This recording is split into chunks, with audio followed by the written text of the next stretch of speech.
All right, guys, thanks for joining me again. Time for question and answer number 2 with the real ballistics expert from Federal, Speer and CCI product manager, handgun product manager, Chris Laack. So thank you, Chris, for letting me pester you with pretty wordy, detailed questions and giving me some very good, detailed answers. So Q&A with the actual expert, Chris Laack.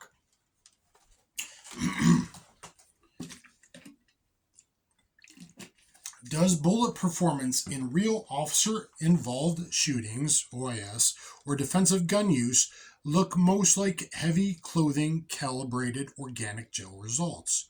I.e., does bullet expansion look similar regardless of if a perpetrator had on only a t-shirt or heavy clothing, since the body is heterogeneous of different tough and elastic structures?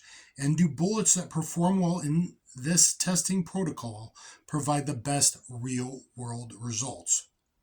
While penetration in the real world has tons of different variables regarding shot angle and what tissues it went through, can you see a clear correlation between organic gel penetration and what range can be expected in the real world? Okay, let me take another sip of water, guys. I'm struggling. I've been a little under the weather. And it's, 2 a.m., so there is that. Answer. It's very common to hear from the field that upsets recovered looked exactly like the barrel gel upsets we show in our marketing materials. I've also seen a lot of projectiles recovered in autopsies. While I can't share the images, I can relate their appearance. This can vary depending on an assortment of parameters, but is fairly typical for upsets recovered from actual shootings to look similar to those shot into bear gel and through clothing. The heavy clothing barrier is more involved than most real-world clothing, so not surprisingly, the upsets are commonly somewhere in between the bare and heavy.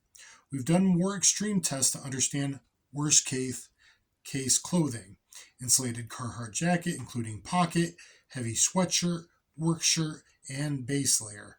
More for my own reference. Those upsets look a little rougher, but all of our products tested open and penetrated as expected. But again, as you mentioned, this can vary based on different tissues it's passing through, or even variation within those tissues. I've seen some half open when they hit bone at just the right angle and just under the skin, where some of the bullet mouth flattened and the rest open as designed once it entered softer tissue. Still dispatched the threat effectively, just didn't produce a, quote, pretty upset. The FBI guidelines of 12 to 18 are not always a literal translation to exact field penetration, though often can be. The importance of those is based on the fact that 12 to 18 inches in gel correlates to effective use in the field. They spend a lot of time and effort on determining these guidelines, so it's worth referencing. That being said, not all departments or agencies base their requirements on the FBI guidelines, though. Many do prefer more upset size and are willing to accept slightly less penetration as a result. So, you heard it from him. That's the answer. I'll elaborate. 12 to 18 inches, FBI standard.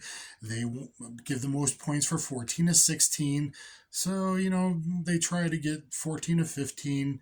A lot of HSTs are the 12 to 13 and a half inches, and they may have changed it and made those penetrate deeper.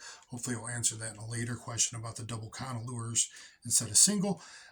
But what that says is some agencies kind of feel the same way to me, that 10 and a half to 12 inches with bigger expansion and maybe energy could be a good thing for their needs. Of course, state troopers are going to want more barrier penetration, especially through steel auto bodies and windshields and things of that nature.